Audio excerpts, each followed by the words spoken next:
Police dismissed the bleeding victim in the crushed vehicle as just another casualty of random Las Vegas street violence. He died with completely empty pockets. Yet this was an inaugural Rock and Roll Hall of Famer whose voice built corporate empires. The man was Cornell Gunter. Was this a tragic urban crime or a calculated corporate execution to protect a stolen trademark? North Las Vegas. February 26, 1990. The temperature hovers just above freezing as a vehicle idles at a desolate intersection. Inside sits a 53-year-old man, calculating the logistics of his upcoming residency at the Lady Luck Casino. There's no audience here, no stage lights, only the harsh glare of street lamps cutting through the desert night. A brief, sharp altercation occurs with an unidentified male standing near the driver's side door. The negotiation ends abruptly.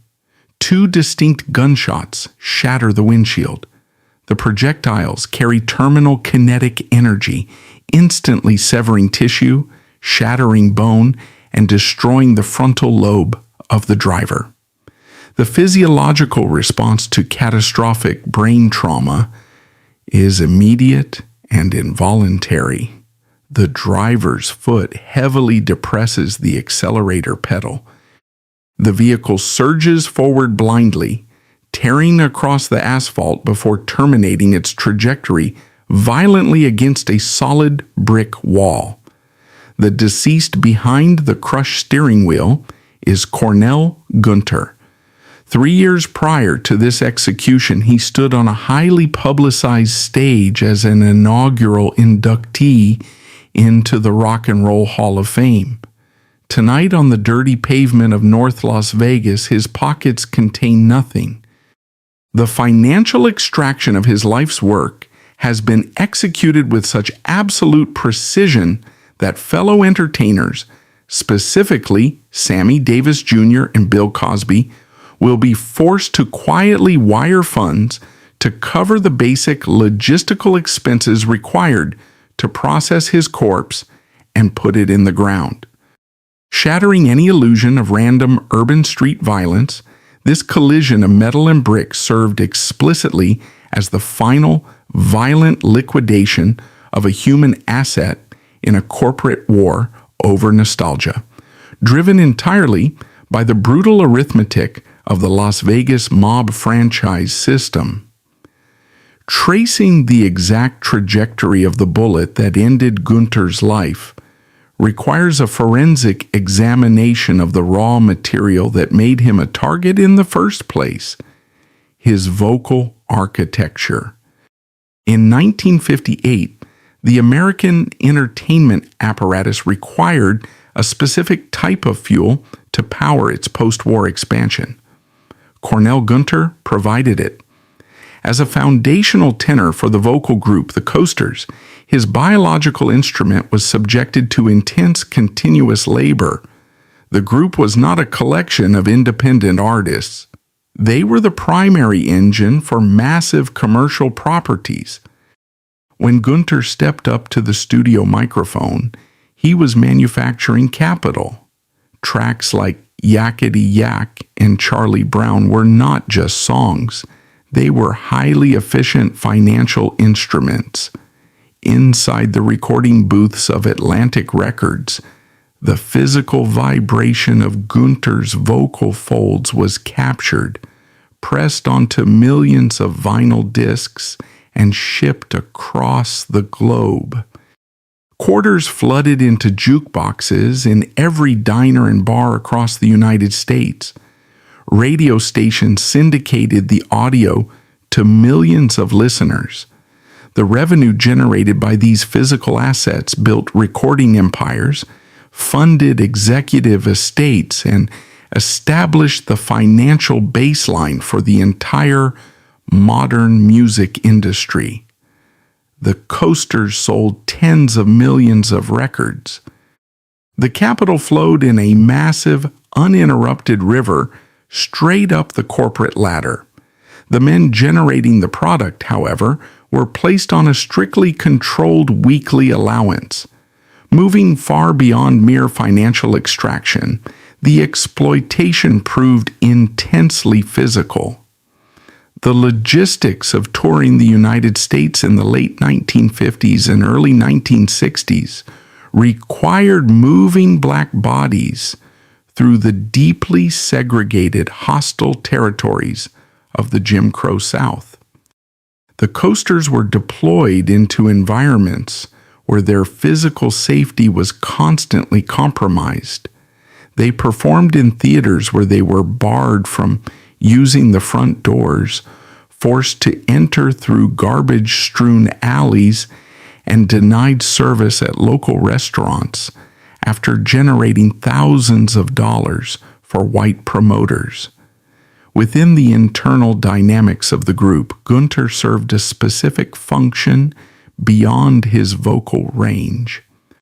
He was the designated muscle.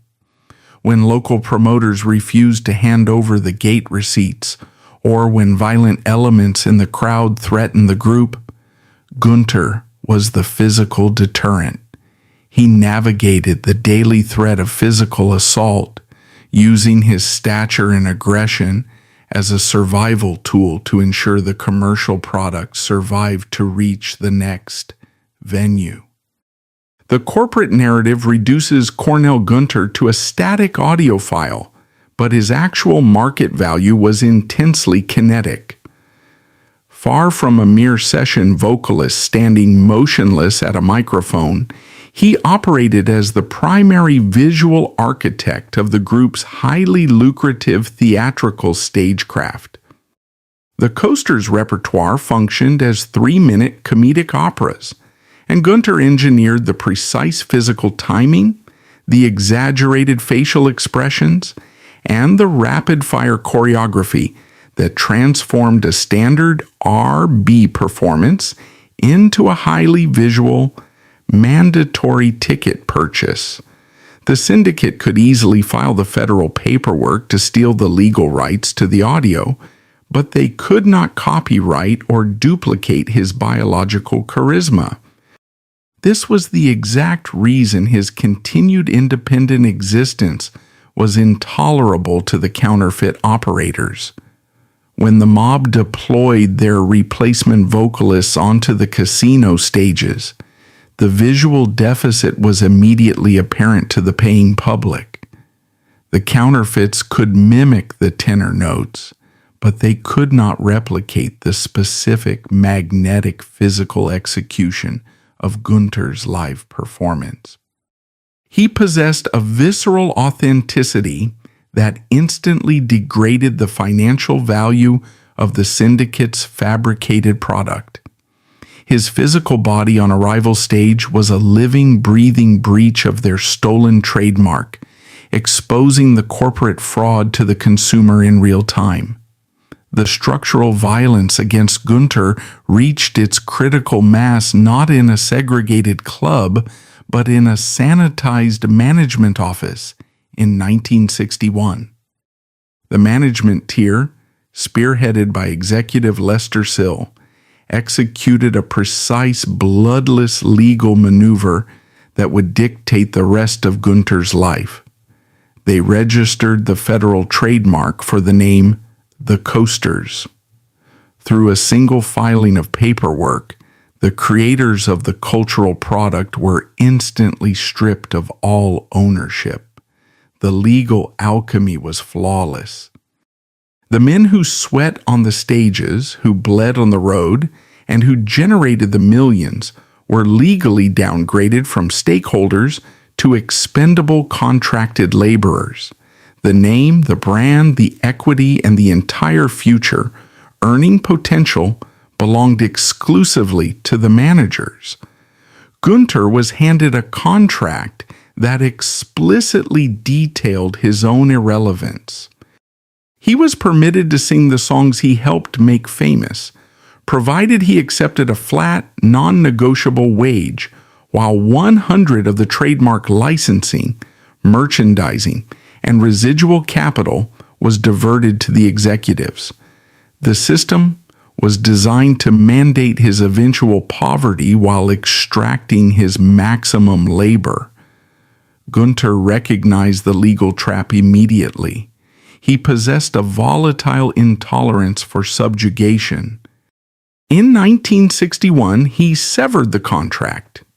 He walked away from the management structure, refusing to operate within a machinery designed to consume him. But the industry had already absorbed his peak years, and he was quickly replaced by interchangeable vocalists hired to fill the empty slot in the trademarked group.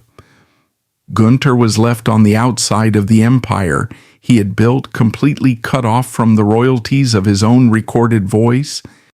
By 1963, starvation and anonymity were no longer acceptable parameters. Gunter countermaneuvered. He assembled a new faction of vocalists and officially formed the Fabulous Coasters. Devoid of any artistic evolution or polite request for market share, this maneuver functioned explicitly as a hostile declaration of independence. Gunter bypassed the management syndicate, directly utilizing his own established identity to secure bookings. He was attempting to seize back the raw equity of his own life. In the boardrooms of the entertainment industry, this action was not viewed as competition. It was classified as the unauthorized theft of corporate property. By attaching his own name to the trademarked property, Gunter had placed a target squarely on his own back, initiating a brutal, escalating war that would drag him directly into the crosshairs of the most violent economic ecosystem in America, the Las Vegas casino circuit. The financial subjugation of Cornell Gunter required a sophisticated legal apparatus long before it required a firearm. Rather than merely leaving a management group in 1961, Gunter plunged directly into a permanent state of legal siege. The recording industry utilized a contractual mechanism known as cross-collateralization to guarantee that the millions of dollars generated by the Coasters' discography would never reach the vocalists. Every operational expense incurred by the label, studio time at Atlantic Records, session musicians, promotional photography, and the manufacturing costs of the vinyl itself, was charged directly against the group's fractional royalty rate. When tracks topped the Billboard Hot 100, the capital flowed securely to the executive tier, but the debt was legally assigned to the singers. The corporate ledgers were mathematically engineered to ensure the artists remained perpetually in the red. By the time Gunter attempted to establish his independent touring faction, he was fighting from a position of engineered bankruptcy. He was attempting to fund a national operation while legally barred from accessing the massive capital his own voice was actively generating on global radio syndication. The legal architecture of this theft was heavily reinforced by the federal statutes of the era, specifically the Copyright Act of 1909. Under this framework, the artists providing the actual vocal recordings possessed zero statutory leverage. The law did not recognize a performance right in sound recordings. When a radio station broadcast a hit single to millions of consumers, generating massive advertising revenue for the station and publishing royalties for the songwriters, the vocalist who executed the performance received absolutely nothing. Their entire economic survival was tethered to a mechanical royalty rate that amounted to fractions of a penny per record sold, a micro-revenue stream entirely neutralized by the label's accounting departments. The contracts classified the singers not as stakeholders or primary creators, but as disposable, at-will contractors. Gunter's labor built the foundation of the label, yet the legal code defined him merely as an interchangeable session worker. The corporate syndicate holding the stolen trademark did not passively watch Gunter rebuild his independent operation. They weaponized the federal court system to systematically dismantle his cash flow across state lines. The primary instrument of this economic warfare was the Lanham Act of 1946, the federal statute governing trademark infringement. Managers who consolidated control over legacy RB trademarks utilized aggressive litigation as a primary business strategy rather than a defensive measure. Whenever Gunter's independent group secured a high-yield booking in a major metropolitan market, the trademark holders dispatched rapid response legal teams to file emergency injunctions and cease and desist orders against the venue promoters. This was not a defense of brand integrity. It was a calculated strategy of financial attrition. The syndicate possessed the corporate capital to sustain endless litigation. Gunter did not. Venue owners, faced with the immediate threat of federal lawsuits and the seizure of box office receipts, routinely canceled Gunter's performances hours before showtime. This legal blockade was highly effective because it attacked the vulnerable physical logistics of independent touring. Transporting a vocal group, a backing band, and technical equipment across the United States required massive upfront capital outlays for diesel fuel, lodging, and vehicle maintenance. By forcing last-minute cancellations through federal injunctions, the syndicate ensured Gunter absorbed catastrophic logistical losses while zero revenue was generated at the gate. He was repeatedly forced to pay his musicians out of an empty treasury. Furthermore, the American Federation of Musicians and other industry guilds offered absolutely no protection to black artists operating outside the sanctioned corporate structures. Gunter was effectively blacklisted from the legitimate high-paying theater circuits of the East Coast and Midwest. The legal siege pushed him to the extreme margins of the entertainment industry, relegating his operation to ununionized venues, roadside clubs, and independent promoters willing to defy the corporate embargo. The syndicate's relentless pursuit of Gunter was driven by the specific economic mathematics of the counterfeit touring industry they had established.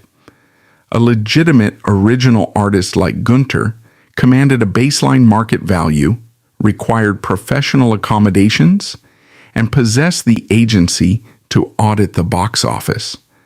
The counterfeit groups deployed by the trademark holders represented an infinitely scalable low-overhead labor force.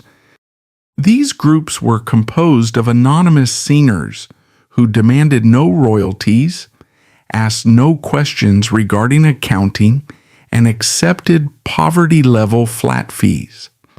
The managers could simultaneously deploy 3 different versions of the same legacy group on the same night in 3 different states, effectively tripling their daily revenue. Gunter's physical presence on the touring circuit actively disrupted this fraud. Whenever he performed, he educated the local market, exposed the counterfeit rings, and degraded the financial value of the stolen trademark in that specific territory. His mere survival as an independent entity proved that the corporate product was a fake. By the late 1970s, the legal and economic strangulation had achieved its primary objective.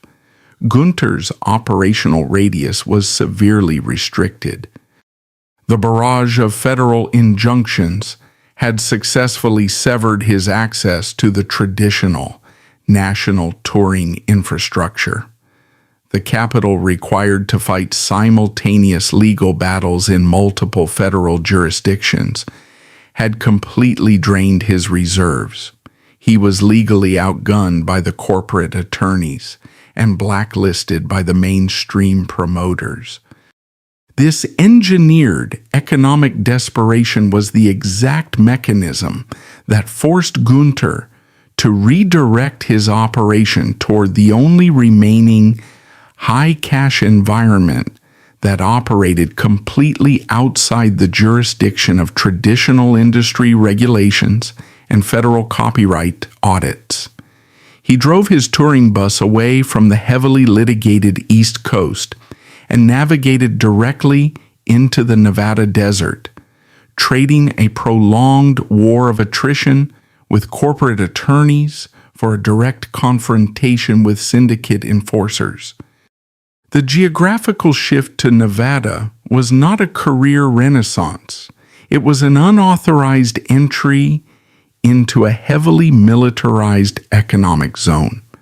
Las Vegas in the 1970s and 1980s did not operate on free market principles. The infrastructure of the Strip, the hotels, the gaming floors, and the entertainment showrooms, was a closed financial loop strictly regulated by organized crime syndicates, primarily elements connected to the Chicago outfit and the Genovese family. Their operational mandate was simple: maximize casino revenue, minimize overhead, and violently eliminate unauthorized competition. Entertainment was a crucial utility in this machine. The casinos required a continuous supply of recognizable music to keep patrons intoxicated, nostalgic, and anchored to the slot machines and blackjack tables. Booking authentic, legendary RB acts at their actual market value was deemed an unnecessary expense by the syndicate bosses. Instead, the underworld perfected a highly lucrative franchising model: the deployment of counterfeit vocal groups.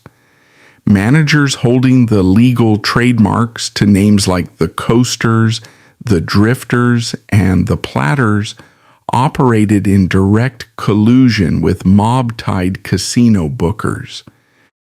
They recruited young, desperate singers directly from the streets or low-tier clubs. These replacements were fitted with cheap tuxedos, instructed to lip-sync or mimic the original vocal arrangements, and pushed onto the casino stages under the stolen marquee names. The financial disparity was staggering. A casino would allocate $5,000 for a weekend performance by the Coasters. The counterfeit singers, were paid $50 a night. The remaining capital was immediately absorbed by the trademark holders and kicked back to the casino executives and their syndicate protectors. It was a flawless system of corporate identity theft, sanctioned by the local authorities and enforced by the mob. When Cornell Gunter arrived in Las Vegas with the fabulous Coasters, he drove a wedge directly into this profit structure. He was not a compliant replacement. He was the original architectural voice of the brand. By securing independent bookings at venues like the Lady Luck Casino, Gunter was committing an unpardonable offense within the underworld economy. He was offering the authentic product, thereby exposing the lucrative counterfeit rings operating in the adjacent hotels. Every dollar Gunter generated for himself was a dollar siphoned away from the syndicate's counterfeit franchise. In the boardrooms of the mob-controlled entertainment sector, Gunter was no longer viewed as a disgruntled former employee. He was officially classified as a hostile financial liability that required immediate neutralization. Bypassing civil litigation to enforce their territorial monopolies, the syndicate relied exclusively on entirely physical dispute resolution mechanisms. Gunter was operating in an environment where contract negotiations frequently concluded with blunt force trauma. A forensic examination of the 1980 files regarding his own internal personnel reveals the exact lethal parameters of the threat surrounding Gunter's daily operations. The brutal reality of the independent Las Vegas circuit was already closing in on Gunter's inner circle. In 1980, Nate Buster Wilson, the bass singer for Gunter's independent faction, was murdered and dismembered by his manager Patrick Cavanaugh. While independent investigators attribute the killing to a separate financial dispute rather than a direct syndicate hit over the trademark, it underscored the visceral, lethal environment of the ecosystem. Gunter was operating in a periphery where financial disagreements frequently concluded with fatal violence. The psychological warfare was continuous. Gunter's hotel rooms were repeatedly breached. His touring vehicles were vandalized. Anonymous phone calls detailed the exact routes his family members took to the grocery store. The demands were uniform: drop the name, dissolve the group, and leave Nevada. Gunter refused to surrender the equity. He needed the revenue to survive, and his refusal to submit triggered the next phase of physical escalation. Gunter's reaction defied the biological instinct for self-preservation. Instead of fleeing the state, he patched his wounds and continued to aggressively book shows. He was a man cornered by an industry that had stolen his youth, his voice, and his identity. He had nothing left to leverage except his physical presence. By early 1990, the airspace around Gunter was suffocating. Unearthed court documents and legal filings from this specific window reveal that his final touring schedule was less a musical endeavor than a desperate, heavily monitored survival strategy. He was completely encircled. Syndicated managers and counterfeit operators initiated a coordinated campaign of extortion, threatening venue owners who dared to book Gunter's authentic group. They engineered blockades, choking off his cash flow and isolating him within the city limits. The residency secured at the Lady Luck Casino for late February 1990 was Gunter's final stand. It was a direct, highly visible challenge to the mob's counterfeit monopoly, executed right in the center of their operational grid. He was scheduled to take the stage, utilize his legally disputed name, and collect his rightful gate receipts. The syndicate recognized that intimidation, litigation, and physical warnings had failed to extract compliance. The target was resilient. The counterfeit franchises were bleeding revenue. The economic equation required a final permanent solution.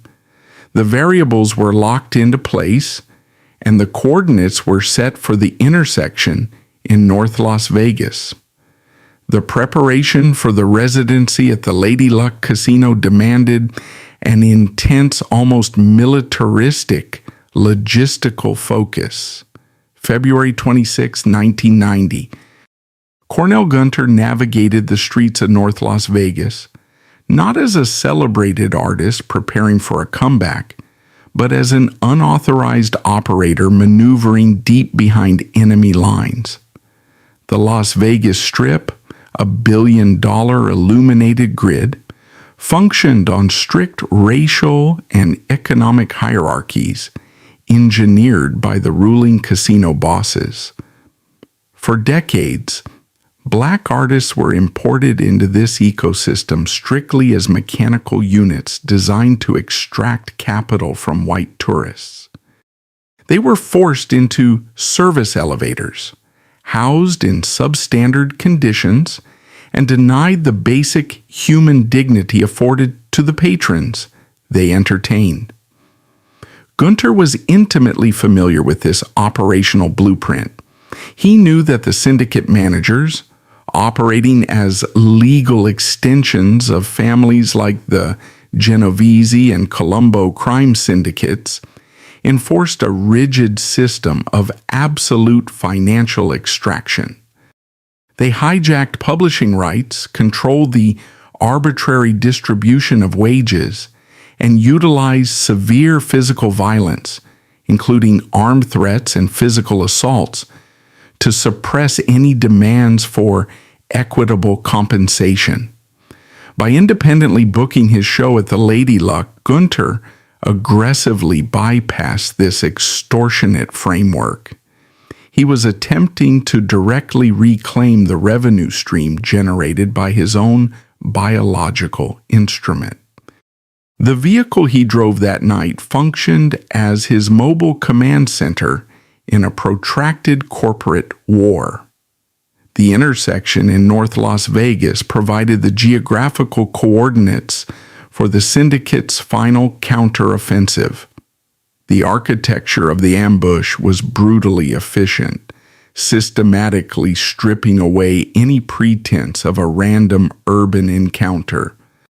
As Gunter's vehicle idled at the crossroads, the surrounding traffic patterns and desolate sightlines created an isolated, highly controlled kill zone. The unidentified male who approached the driver's side window was not a civilian seeking an autograph. He was a designated operative executing a corporate mandate. The brief verbal exchange that occurred was a calculated tactical distraction, locking Gunter's attention forward while the optimal firing angle was established against the glass. 2 rounds breached the windshield.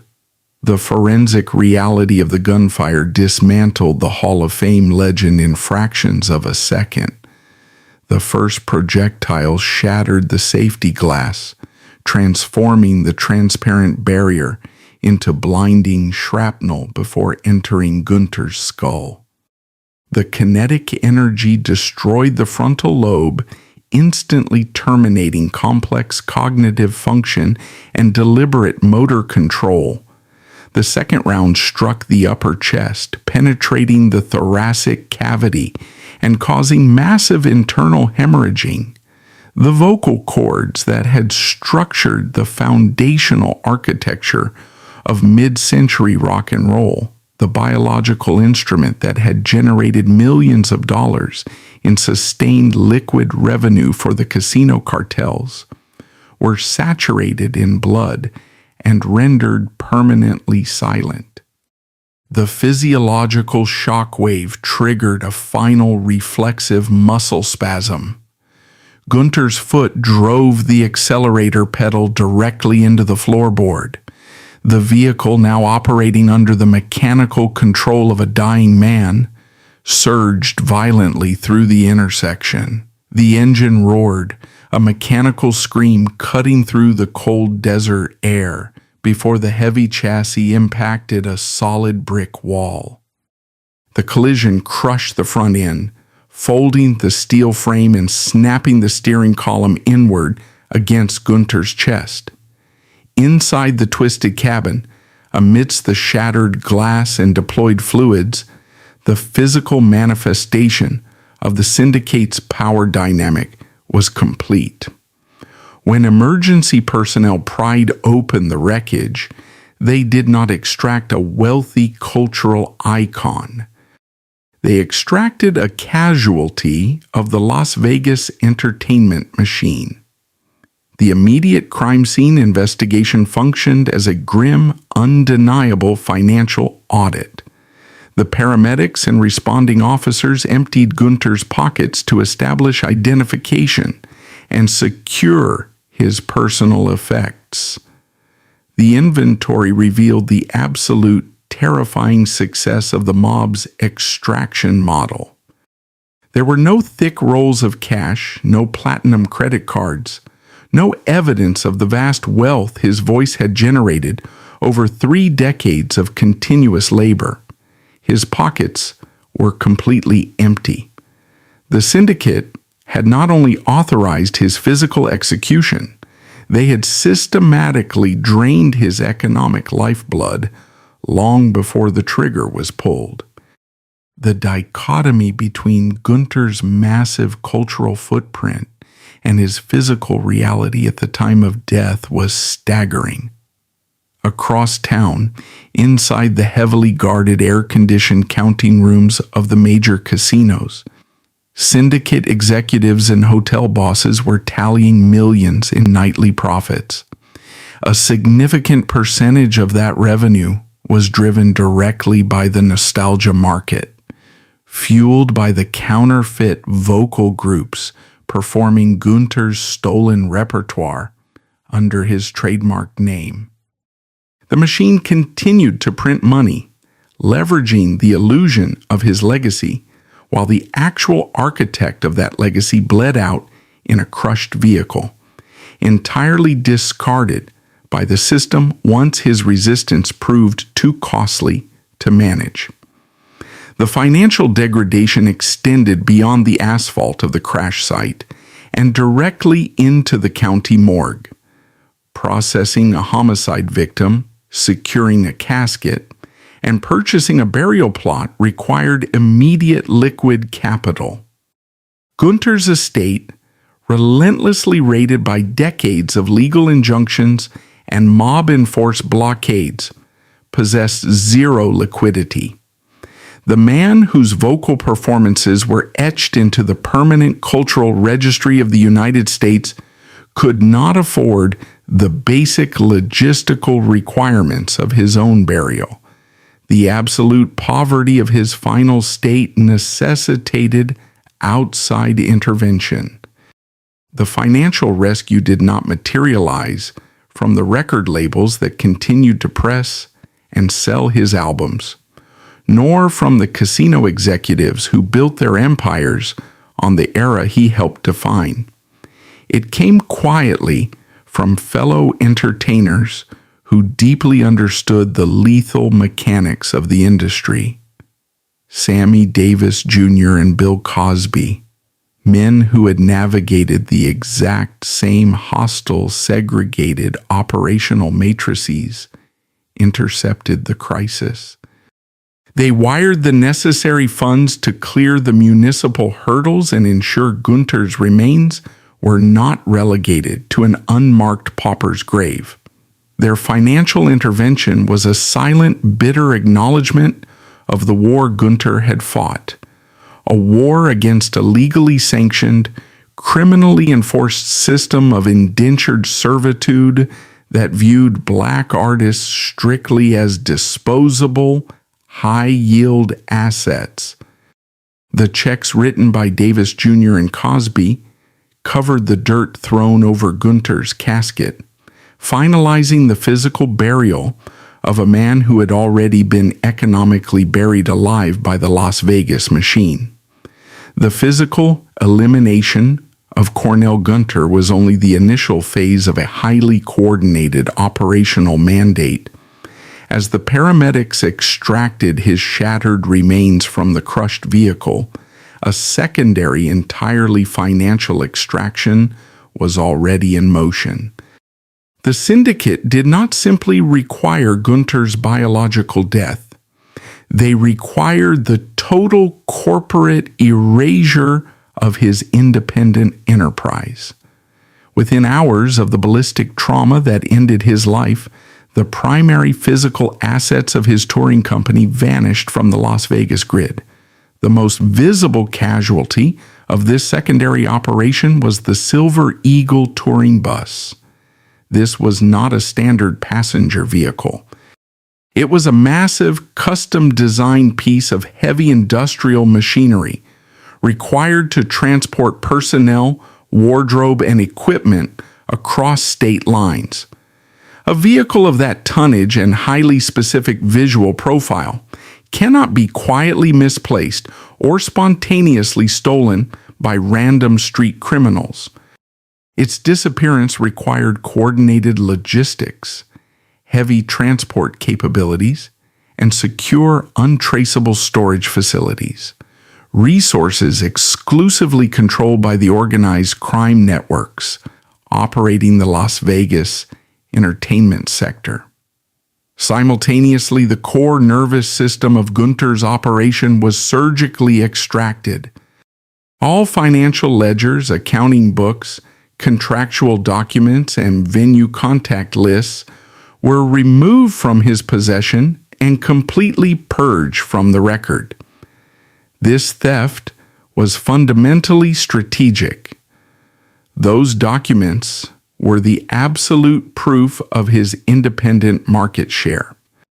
They contained the exact revenue figures he was generating outside the syndicate's control, the names of the independent promoters who defied the mob embargo to book him, and the precise financial damage his authentic performances were inflicting upon the counterfeit franchises. By seizing the ledgers, the architects of the assassination effectively dissolved the fabulous Coasters as a legal and financial entity. They ensured that his estate could never audit the missing funds, track the stolen gate receipts, or pursue post-mortem litigation against the mob-tied managers who had orchestrated the blockade. The response of the Las Vegas Metropolitan Police Department established the judicial parameters of the cover-up. The crime scene processing and subsequent investigation were characterized by an aggressive, systemic apathy. Gunter was a foundational architect of American music, an inaugural inductee into the Rock and Roll Hall of Fame. Yet his execution was immediately categorized and processed as a low-level, localized street altercation. The investigative lens was deliberately narrowed, refusing to scan the billion-dollar casino skyline towering over the crime scene. The police apparatus willfully ignored the highly publicized, decades-long trademark war, the previous physical assaults, the documented extortion attempts, and the gruesome unsolved dismemberment of Gunter's own bass singer a decade prior. The forensic data explicitly contradicted the official narrative of a random dispute. The grouping of the fatal shots, the angle of penetration through the driver's side windshield, and the rapid, untraceable exfiltration of the shooter indicated a calculated ambush. The intersection had been selected for its isolated sightlines and multiple escape routes. The operation bore the exact tactical signature of a professional syndicate hit designed to protect a massive, illicit revenue stream. Yet, the authorities refused to interrogate the cartel managers who held the counterfeit trademarks, the casino executives who booked the fake groups, or the enforcers who monitored the strip. Instead, the investigative machinery rapidly pivoted to a highly convenient, entirely disposable target. Detectives arrested a 19-year-old local resident, constructing a fragile prosecutorial narrative centered on a momentary, heated argument over an undisclosed grievance. This suspect served as the perfect structural buffer. By focusing the entire weight of the state's resources on an impoverished teenager with zero connections to the entertainment industry, the police effectively insulated the mob executives.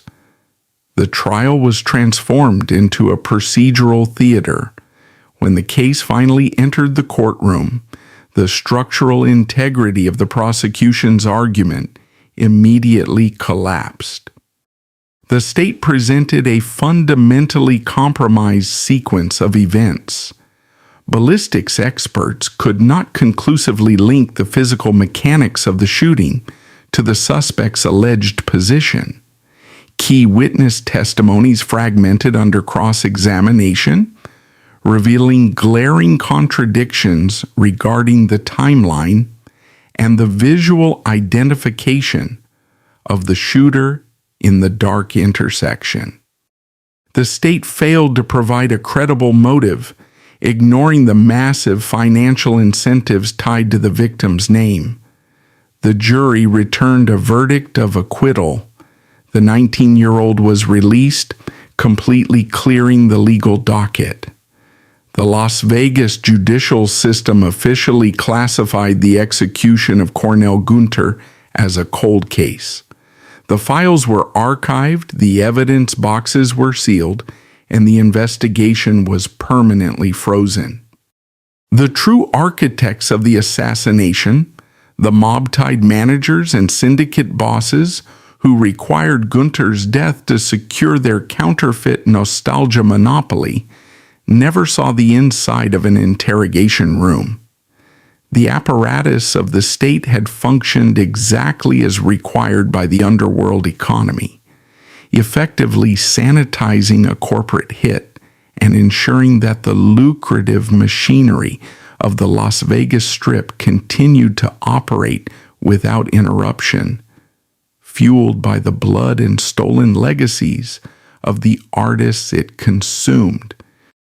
The morgue doors had barely secured the remains of Cornell Gunter when the Las Vegas Entertainment Syndicate initiated the final phase of corporate acquisition. The ballistic trauma executed at the intersection in North Las Vegas had successfully neutralized the biological threat Gunter posed to their monopoly. However, the legal architecture of his independent operation, the right to use his own name, still required total dismantling. The target of the syndicate was no longer the man. It was the residual, highly lucrative value of his identity. Larry Marshak, a prominent architect and operator within the counterfeit vocal group industry, recognized a critical, highly exploitable vulnerability in Gunter's immediate survivors. Gunter's estate was completely insolvent. The family was processing the shock of a brutal, unsolved homicide while simultaneously confronting absolute financial ruin. They lacked the basic capital required to secure a burial plot, rendering them entirely incapable of retaining the corporate legal counsel necessary to defend Gunter's intellectual property in federal court. The syndicate weaponized this financial desperation with clinical precision. They did not approach Gunter's grieving sister with condolences. They approached her with a highly predatory legal instrument. The negotiation was an exercise in absolute leverage. The family was offered a minor immediate cash payout, a fraction of a percentage of the brand's actual annual earning potential. In exchange for this emergency liquidity, the managers demanded the absolute irrevocable rights to operate a touring entity under the specific legally trademarked banner of Cornell Gunter's Coasters. It was the ultimate corporate indignity. The very machinery that had starved Gunter, blockaded his independent performances, subjected his personnel to dismemberment, and structurally necessitated his assassination, was now legally purchasing his corpse to serve as their permanent marketing asset. Confronted with mounting debts and the threat of prolonged, unwinnable litigation against mob-backed attorneys, the family capitulated. The signature was extracted. The corporate takeover of a murdered man's identity was complete. With the trademark legally secured, The production line of the Las Vegas nostalgia machine accelerated with grotesque efficiency. Marshek immediately staffed the newly authorized Cornell Gunter's coasters with entirely unaffiliated vocalists. The visual reality of this operation was staggering in its cynicism. These counterfeit units performed under the neon marquees of the major hotel casinos, the exact same venues that had actively conspired to bankrupt Gunter while he was alive. The casinos aggressively monetized his corpse, drawing thousands of tourists and selling premium tickets based entirely on a legacy of authenticity, while presenting a completely fabricated product on stage. The revenue stream that Gunter had died trying to reclaim was successfully hijacked and permanently redirected back into the executive counting rooms. The syndicate had achieved their perfect business model. They possessed all the commercial benefits of Cornell Gunter's cultural impact with zero requirement to compensate the man who created it. In the cold arithmetic of the Las Vegas franchise system, Gunter was far more profitable to them as a legally owned silent trademark than as a living, breathing human being who possessed the capacity to demand an equitable audit of the gate receipts. The sheer scale of this counterfeit industry, operating entirely on stolen legacies, eventually triggered a legislative reaction. However, this response was driven entirely by consumer economics, not by a moral reckoning over the exploitation of black artists. State legislatures, pressured by consumer protection groups and disgruntled ticket buyers who realized they were watching fake bands, began drafting truth in musical advertising laws. This legislation was designed strictly to prevent deceptive commerce. It mandated that a touring group could not utilize a legacy trademark unless at least one original recording member was present on stage, or unless explicit, highly visible disclaimers were provided to the ticket purchasing public. It was a statutory mechanism engineered to stop tourists from being defrauded at the box office. But the legislation was enacted entirely too late. It provided zero retroactive justice. The law protected the $20 investment of a casino patron. It did absolutely nothing to protect the physical life, the human dignity, or the economic legacy of Cornell Gunter. By the time the legal codes were updated to mandate transparency in advertising, the original architects of mid-century RB had already been subjected to decades of indentured servitude, systemic financial theft, and terminal violence. The legislation was merely a bureaucratic bandage applied to a system that had already extracted its maximum yield from the bodies of the founders.